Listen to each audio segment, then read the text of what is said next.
We'll jump right into it. September 26, 1944, Second Lieutenant Franklin H. McKinney from G Flight of the 35th Photo Reconnaissance Squadron took off out of Yunnan in southwest China to cover three targets: Uttaradit and Lampang and Chiang Mai in northwest Thailand before returning to his base. This was his very first combat mission, and it was by himself, single ship, covering 1,136 miles, completely alone over enemy territory. He was flying in a Lockheed F-5E, which is the armed photo reconnaissance version of the P-38 Lightning, if you're familiar. This plane can fly over 400 miles per hour, can fly above 40,000 feet, and G-Flight at Yunnan, which is in the picture here, had 3 of them with 5 pilots. And they were responsible during the war for supporting General Claire Chennault's Flying Tigers in the 14th Air Force with photo coverage of southwest China, eastern Burma, and Thailand. I'm sure most of you are aware that Thailand was a battlefield during World War II. It was invaded by the Japanese on December 8th, 1941, at the same time that Pearl Harbor was going on, as the Japanese troops were on their way to British Burma and Malaya. And essentially, the Japanese gave the Thais an ultimatum. They said, you can join us, or we will just continue this invasion. And so the Thais ended up joining them, ended up allying with the Japanese and declaring war on the United States and Britain in January 1942. Now in the United States, Thai consul in Washington, D.C. didn't really, he was very pro-America, didn't really want to deliver that declaration of war, so he just didn't. And the Roosevelt administration was like, don't worry, dude, just stay in your job, and we'll just consider Thailand occupied as opposed to like an enemy belligerent. Regardless though, Thai airfields and Thai railways were vital to Japanese operations, especially in Burma. And so Allied warplanes in India and China carried out regular attacks against targets there. In fact, some of the first skirmishes by the American Volunteer Group, the Flying Tigers in World War II, were over Thai airfields. So this meant regular photo reconnaissance. So McKinney on his first mission, he goes out there, 30,000 feet, which is the textbook, exactly what you're supposed to fly at. Uttaradit, no problem. But then once he arrives over Lampang, he spots 2 enemy fighters climbing towards him. Now, the Americans presumed that these fighters were Japanese, and in fact they were built by the Japanese. This is a Nakajima Ki-27B called the Nate by the Allies. The Thais called them Ota after the town where it was built. But it was actually flown by Thai pilots from the Royal Thai Air Force from the 16th Fighter Squadron based in Lampang. Two of these fighters took off from Lampang, climbed after McKinney's reconnaissance airplane over the field there, and when he saw them, he followed regulations and jettisoned his drop tanks with his extra gas and pushed his throttles all the way forward and sped back for home, and didn't get his photos of Lampang and didn't get his photos of Chiang Mai. McKinney flew 4 more missions after that one, and each time he took bigger and bigger risks, because it turns out McKinney actually did not like being a reconnaissance pilot. He thought it was boring. He's sitting in that thing for like 7 hours, nobody to talk to, no action, just flying up there at 30,000 feet. The intelligence officer noticed that he was coming back with photos taken from lower and lower altitudes, sometimes as low as 19,000 feet. And on November 5th, 1944, he was sent to Thailand again to cover targets in Uttaradit, Chiang Mai, and the Wan Lai Kham Bridge in eastern Burma, and he did not come back. Just disappeared. His friends waited a couple of days, actually. They hoped that he landed at some other airfield, but when he didn't turn up, they finally submitted a missing aircrew report on November 7th, 1944. Because he'd been taking bigger and bigger risks, they figured that the wannabe fighter pilot had been shot down by enemy planes. So there's Second Lieutenant Frank McKinney. He's from Providence, Rhode Island. He was 22 at the time. Okay. So I have to admit something. I am not actually an expert on Thailand. I could not speak more than 2 words in Thai, and those 2 words would probably be so badly butchered that nobody would understand what I was saying anyways. My participation in these missions almost happened by accident or happenstance, if you will, which is part of the point of the talk, is to talk about how that happened. But I'm going to talk about these 2 cases of missing airmen in North Thailand that I ended up being involved with, how I came to be involved in them, the team that came together to solve that thing, each with a different piece of the puzzle to make it possible, and then our field work and then some lessons learned. So a week after McKinney disappeared, November 11th, 1944, so 80 years ago last Monday, 14th Air Force pushed a big fighter sweep into North Thailand, in part because they assumed that McKinney had been shot down by enemy fighters. It was 7 P-38 Lightnings from the 449th Fighter Squadron, 9 P-51 Mustangs from the 25th Fighter Squadron, 5 Ki-27s from the Royal Thai Air Force 16th Fighter Squadron took off to challenge them over Land Penang. And a big dogfight developed. These Thai planes, it's important to point out, are way outclassed by the American aircraft. I think that's got like a 800 horsepower engine. P-51's got like 1,400 horsepower. This thing's got 2 little rifle caliber guns. P-51's got 4. P-38's got 4 and a cannon. Just so 16 versus 5, and then outgunned and outmatched every way. Thais aggressively engage, end up in this big dogfight. All 5 of the Thai airplanes are either shot down or damaged beyond repair. One of the pilots is killed, but 1 American does not return from the mission. This time, I told you, I felt pressure to make pretty slides, so it's talked up so much. P-51C Mustang from the 25th Fighter Squadron. Basically, as they were in this fight, one of the pilots reported seeing 2 fighters die below them. He dove off by himself to get after it, and nobody saw him ever again. That was that. Second Lieutenant Henry F. Minko from Cleveland, Ohio. So after the war, the U.S. Graves Registration Service went all over the world trying to find guys that had been reported missing in action, tens of thousands of them. And they searched for both these guys, both McKinney and Minko. For McKinney disappeared somewhere on his 3,000-mile reconnaissance route. You know, his guys watched him take off and he never landed again. Had no idea where he was in that 3,000-mile route. They searched his route over southwest China. They searched his route over Burma. They didn't search the route over Thailand. Obviously, in the transition from World War II to the Cold War, it was very difficult to keep those search operations going. And then after 1949, they stopped altogether in China. For Minko, they actually did go to Thailand because they knew where the dogfight took place, so that's a good starting point. But they got there during the monsoon season, and they took one look at the terrain around Land Penang, Thailand, and they said, none of that's passable. So they didn't feel like searching the rain, I guess, and listed him as KIA body unrecoverable. Now, I don't mean to defame these guys. They had more work than they could possibly accomplish. You know, we're talking about tens of thousands of people.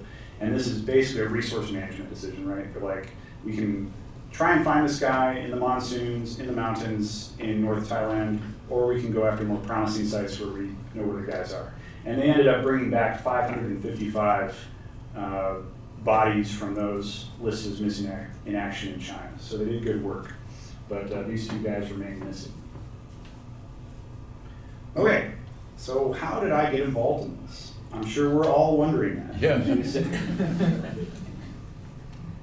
When I was a little cadet at the U.S. Air Force Academy a decade and a half ago, I was working on this unit history of the 449th Fighter Squadron. This was the P-38 Squadron in that dogfight on November 11th, 1944. They were the only P-38 Fighter Squadron in China during the war. And I was fortunate enough to get to interview this guy, Joe Fodor. Lonesome Joe, they called him, I'm not sure why. And he had some pretty hilarious stories, but he was actually the last guy to hear from Henry Minko during that dogfight. He heard him transmit on the radio, I've got one trapped in the valley down here. And then nothing after that. And so I was interested in that fight for the purpose of putting this together. I also got to meet some of these guys' friends. I got to meet Cliff Long over there on the right. Cliff Long was best friends with Henry Minko. There's Minko, there's Cliff. And through Cliff, I was able to learn some of Henry Minko's kind of tragic backstory. It turns out his father was a sergeant in the U.S. Army during World War I. And when he was in France, he met Henry's mother, a French lady, and they got married. Had one son back in Ohio, Cleveland, Ohio. And then when she was pregnant with Henry, Dad sent her back to France to live with her family. Well, he got started in the car business. She comes back with baby Henry, but then the Great Depression hits. Car business fails. Dad dies in the early 30s.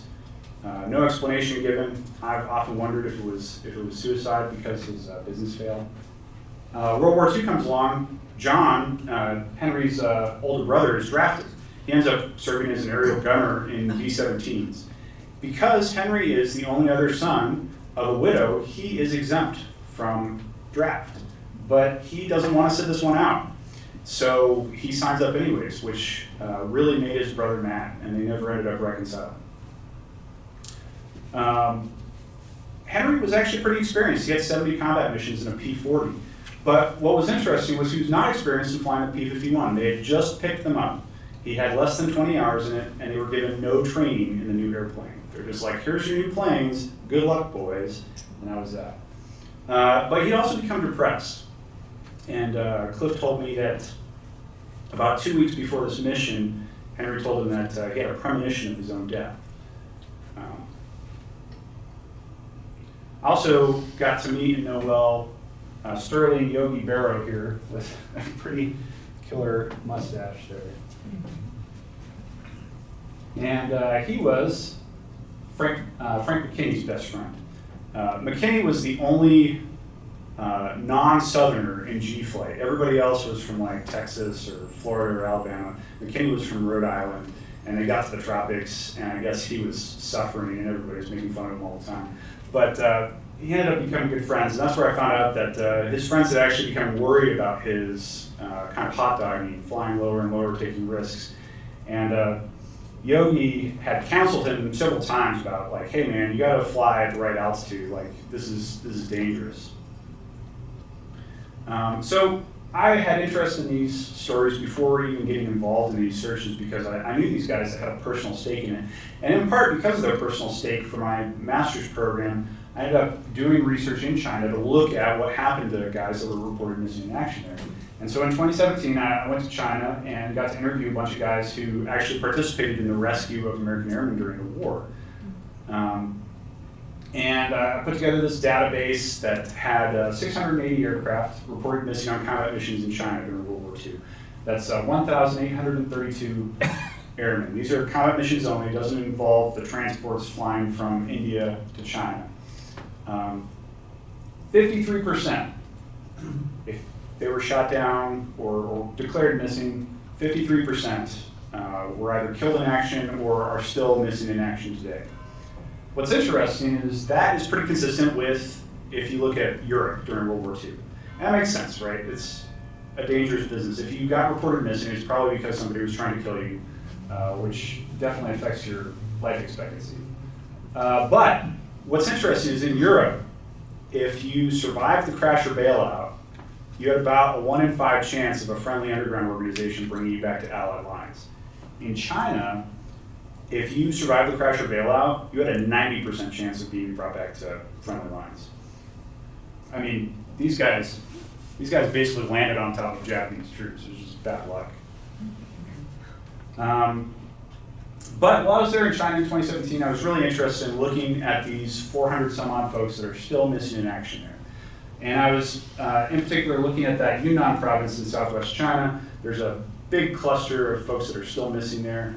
And I was working with local groups in Yunnan to try and look at local records and try and piece some of this together and see if we can find any of these guys.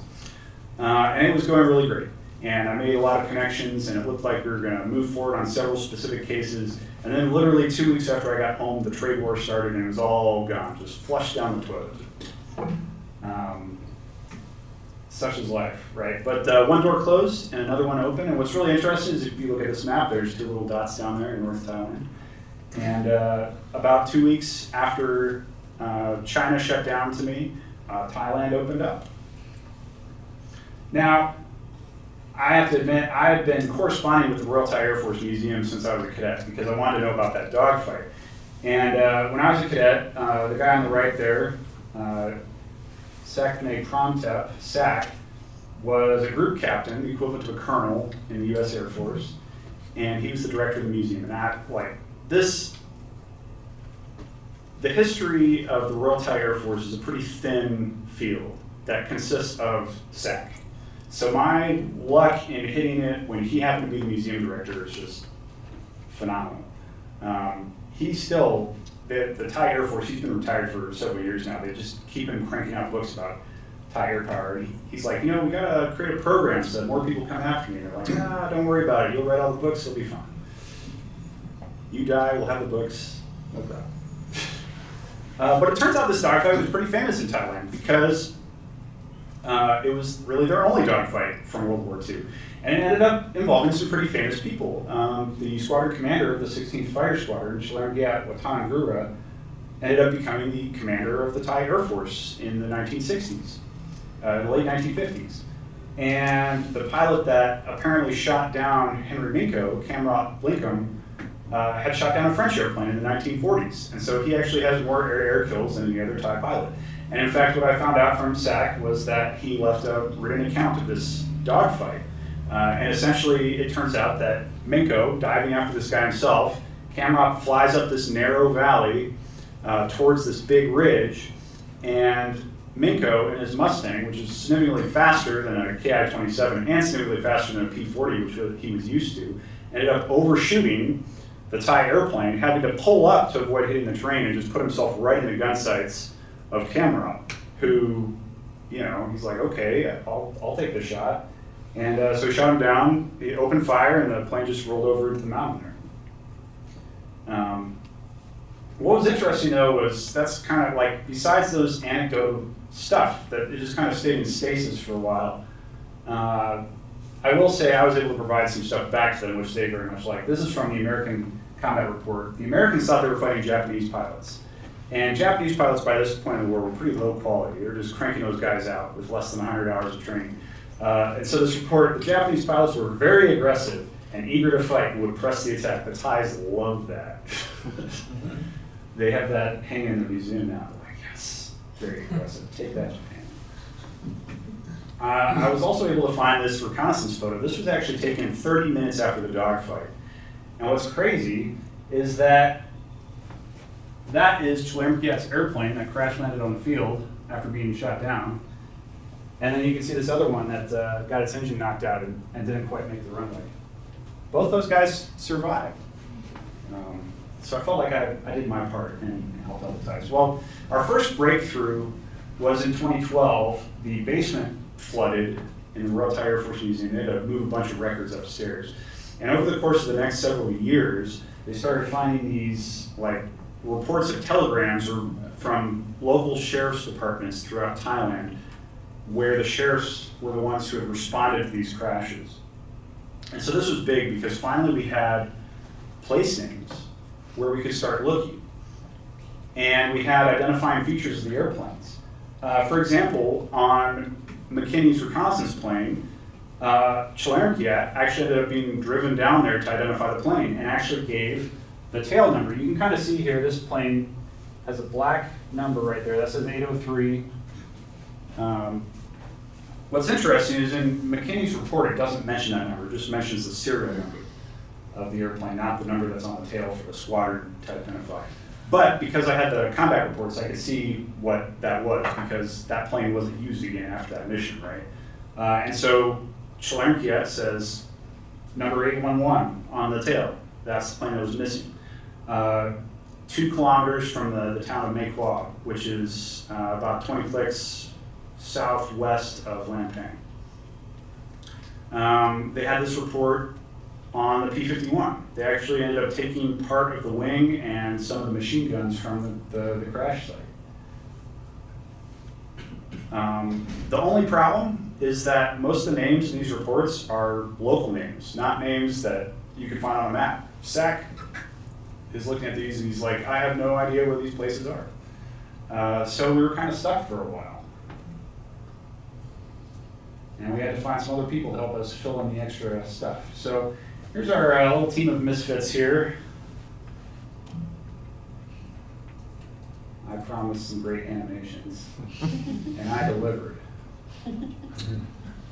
Okay, I want to talk about what each of us brought to this, because this whole thing wouldn't have been possible without all four of us bringing what we brought to the thing. So, and the length of the list is not indicative of the quality, I'll say right off the bat.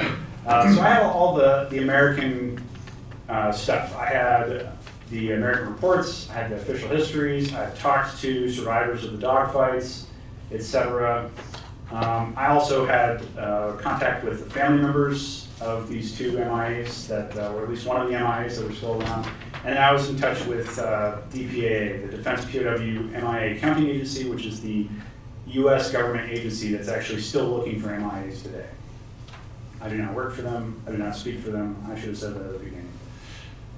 SAC is the world authority on the Royal Thai Air Force history. He's also a Royal Thai Air Force pilot, attack pilot, with some combat time in the counterinsurgency and the border wars against the Vietnamese and Cambodian Laos. He had eyewitness accounts from the Thai participants. He had those wartime reports that ended up being crucial. And then he was our conduit to the Royal Thai government. Hackinson,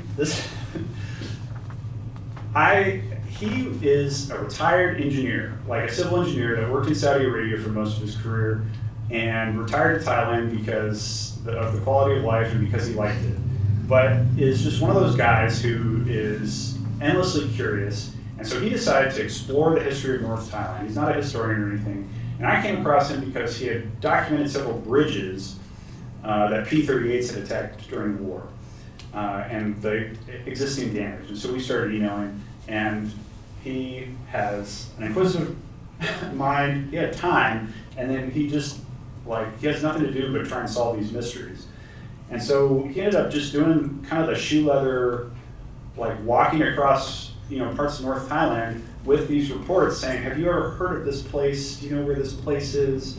Literally just going into little towns in the general vicinity until he figured it out. It took years.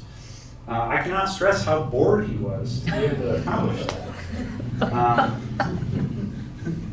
But his trusty sidekick and probably the most important person for the whole mission is Wiata, who worked at one of the international schools in North Thailand. Obviously, her language skills were key, not just because of her Thai and English skills, but also because she knows a lot of the North Thailand dialects. She also contained 100% of the emotional intelligence of our team of four. So people would open up to her and talk to her, and she could get all the information out. She should have been like a police interrogator or something. So that was our team of four. The big breakthrough that happened in 2017 that opened that door in Thailand for me when the door in China closed was that Hack and Wiata met this guy, C.Y. Bapunia, who is like a local Tambon representative from the town of Makewell, which it turned out was hard to find, even though it has that huge sign.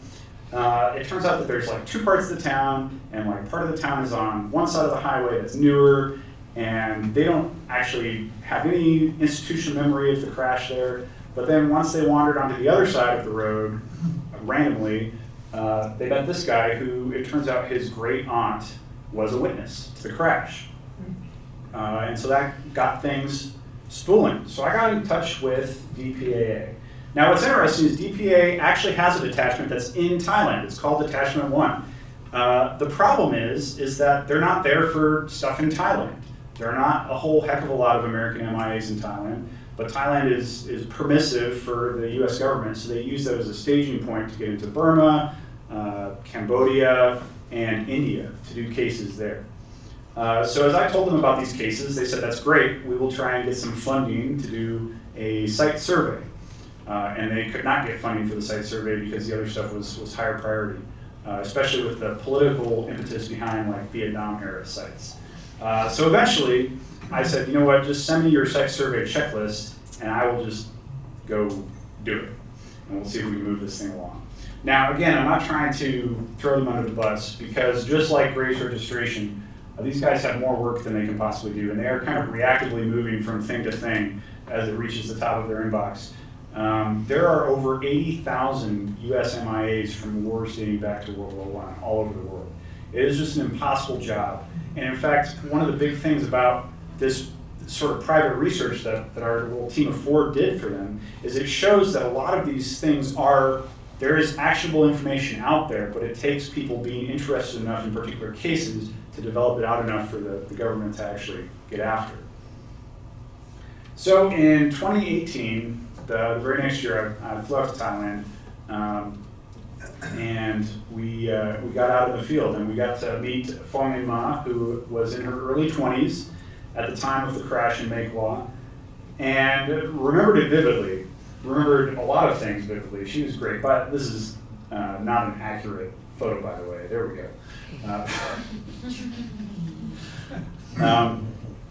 She witnessed the crash. It turns out he wasn't shot down by fighters, Frank McKinney. He was flying through a thunderstorm, got struck by lightning, his airplane caught on fire, and crashed in a field about 2 kilometers from her house. Her father at the time was the village headman.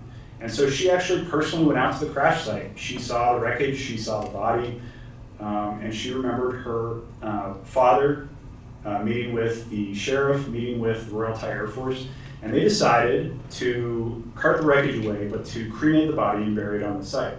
She remembered where the body was buried, and was able to tell us where the body was buried, which is now in a rice field there at the edge of town. It's fantastic.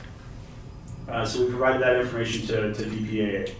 And then through their wanderings around North Thailand, Hack, and we also found this place, Bonsai Thai, where it turns out everybody knew about the dogfight in 1944. In fact, they called that mountain Doi American, American Mountain, because that's where the American crashed. Everybody knows that, you idiots.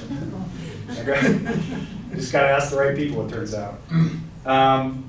And so they filled us in.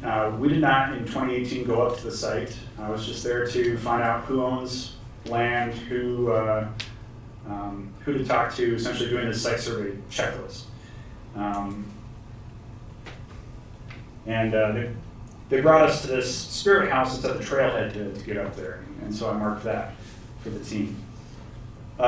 With this site survey information, DPA was able to get funding to do their own official site survey the next year, and I ended up flying out as an unpaid volunteer for DPA to be with them. And we got to meet Phong Minh Ma again, who told the exact same story, so that was good. Really helped my credibility as a historian. And then we actually went up into the mountains to try and find the wrecked P-51. And I cannot stress enough, this was the worst hike I've ever been on in my life. It was like 2.5 kilometers. It took us 2.5 hours. I was bleeding. I thought, I'll wear a long sleeve shirt and cargo pants. They weren't cargo pants when I was done. The pockets were just ripped off. I didn't bring gloves. I should have. Steep terrain, very thickly vegetated terrain, very hot still, even though it was November. Just not fun, and especially with this 75-year-old guy who's wearing no socks and rain boots, and just macheting, breaking a trail for everybody else out there in front of you. You just feel like a fat slob following this guy. And eventually, we got up onto the hillside, and I gotta say, Sack went with us. This was 2 weeks after he retired from the Royal Thai Air Force, and he's too humble. In all of our in all of our talks back and forth over the years since I was a cadet and he was a group captain, I did not know that he eventually became a Air Chief Marshal, or basically a 4-star general. He just omitted that fact. And I was talking about him casually with the guys at DPA, and they're like, "Oh, you mean Air Chief Marshal Sack Panay?" I'm like, "What?" So he went up with us. That's Major Patuma, the DPA lead on the far left, who was actually born in Thailand, a naturalized American citizen and an Army officer, and then 2 of the local hires with us. And that is us taking a break because we were dying. And as we're climbing up this hill, closer and closer to the main mountain range, finally this guy in his rain boots just sits down. And he says, 20 years ago, I was chasing my water buffalo through the mountains, and this is where I saw the crash site. I'm like, oh, okay, dude. And we're looking around, there's like just jungle. And it's on this really steep ridge, so I think that there's gonna be a lot of hiking in that direction. And so I had a metal detector I started assembling. And right away, one of the guys on the team is like, I see something. And he saw this piece of aluminum. And it turns out that all along this ridgeline, parallel with the ridgeline, were pieces of airplane wreckage. It was, this thing hit the ground going over 300 miles per hour, so it was pretty well, and then 80 years of monsoons coming through there. It was pretty well atomized. But just parts all along this ridgeline. It was absolutely insane.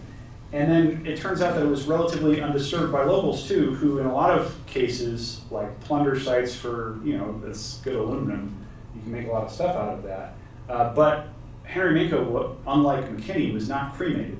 And so they actually thought the site was haunted.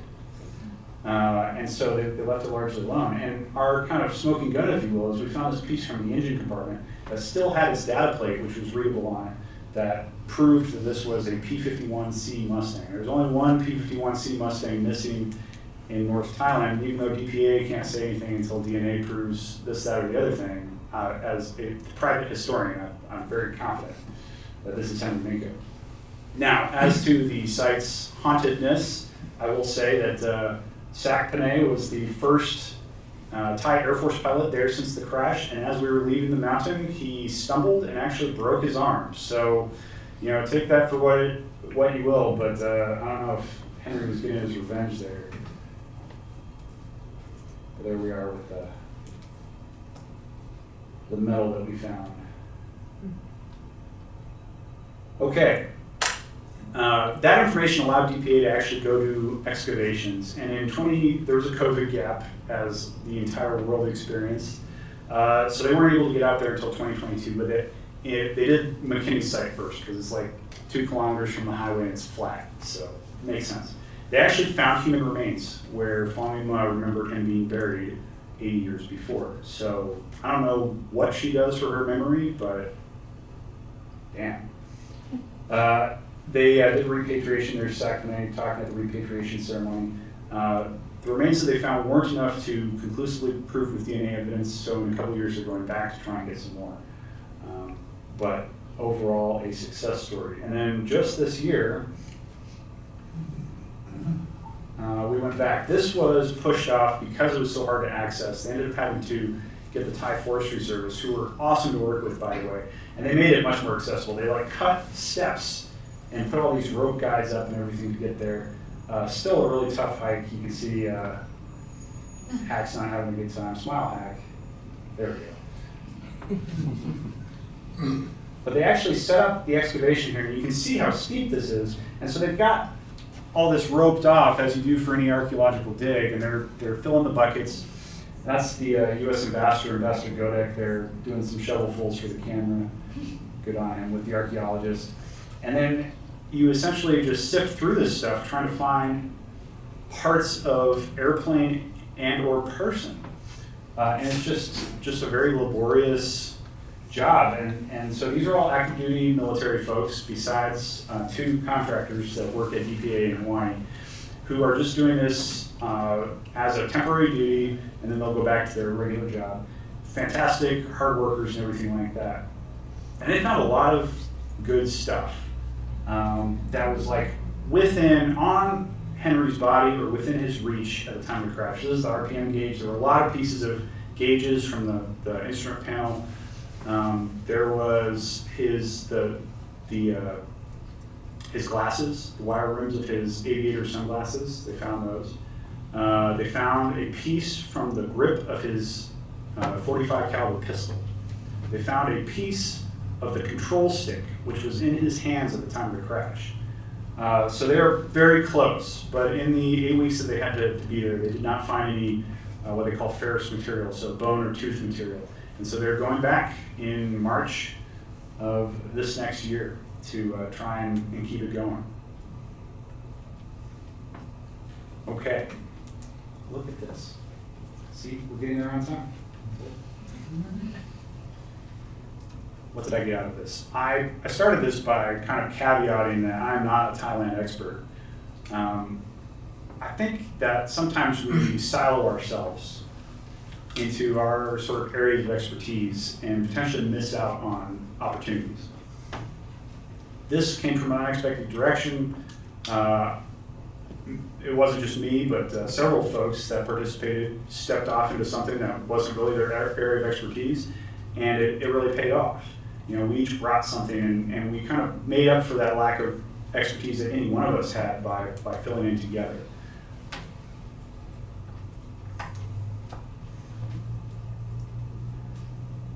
Yeah, collaboration versus parochialism. You know, in academia, there's usually only one name on the front of the book. I think anybody that's written anything knows that's fiction, that it takes a team to get anything across the finish line. In this kind of work, you know, it really takes an army of people to get this kind of thing done. And you can't be the Lone Ranger on these kind of things. It just doesn't work, you know. And so to get outside of that mindset of like, who gets credit or who's publishing what. You know, we weren't concerned about publication, we were concerned about using this information in an actionable sort of way. The last thing that I really learned, which I think is a good thing to end on too, is that, you know, this history isn't something that's really well remembered in the United States. It's sort of a little better remembered, but still not super well remembered in Thailand. But history is alive for people. You know, Henry's family is still concerned about him being recovered. Frank McKinney's family is still concerned about him being recovered. This is still very personal to them. And I thought it'd be good if I can get through this letter. It's tough, but this is Panapong Pongpong. He's actually the great grandnephew of Cameron Blanket, the pilot that shot Henry down in 1944. He wrote this letter to Henry's family. He actually went up to the site with us and helped sift through dirt. This always gets me. Dear family of Lieutenant Henry Francis Minko, I hope this letter finds you well despite the weight of sorrow that may still linger in your hearts. I'm writing to you today with a heavy heart, yet also with a sense of hope and reconciliation. First and foremost, I want to express my utmost respect and admiration for the courage displayed by Second Lieutenant Henry Francis Minko. His bravery in the face of adversity is a testament to his character and serves as a shining example to us all. As someone who understands the profound sadness that comes with losing a loved one, I want you to know that my family and I extend our deepest sympathies to you. The pain of losing a son, brother, or a husband is unimaginable, and we share in your grief. I humbly ask for your forgiveness on behalf of my family for any pain or suffering caused by the actions of my uncle, Lieutenant Cameron Blanket. While I cannot change the past, I hope that this gesture of apology may offer some solace in your journey towards healing. Now, as we embark on a new chapter of reconciliation, I wish for nothing more than for our two families to find friendship and peace. Let us honor the memory of those who have gone before us by striving to ensure that such tragedies never befall us again. Let us build bridges of understanding and cooperation so that future generations may live in a world free from the horrors of war. Please know that Second Lieutenant Henry Francis Minko will forever hold a place in our hearts. His legacy of bravery and sacrifice will never be forgotten, and his memory will continue to inspire us in our pursuit of a better world. And if the opportunity should arise, I would be deeply honored to meet with your family. It would be a privilege to extend my hand in friendship and solidarity as we move forward together. May you find comfort in the love and support of those around you, and may the memory of Second Lieutenant Henry Francis Minko bring you strength and peace in the days ahead. With sincere condolences and warm regards. Lastly, as I reflect on this moment of reconciliation, I find solace in the thought that my grandfather, or my uncle, and Second Lieutenant Henry Francis Minko may have found each other in the afterlife. Perhaps they are sharing words of understanding and forgiveness and duty that both of them had to do for their beloved countries, bridging the gap between past conflicts and present reconciliation. In this imagined reunion, may they find peace together, and may their spirits guide us toward a future of harmony and goodwill.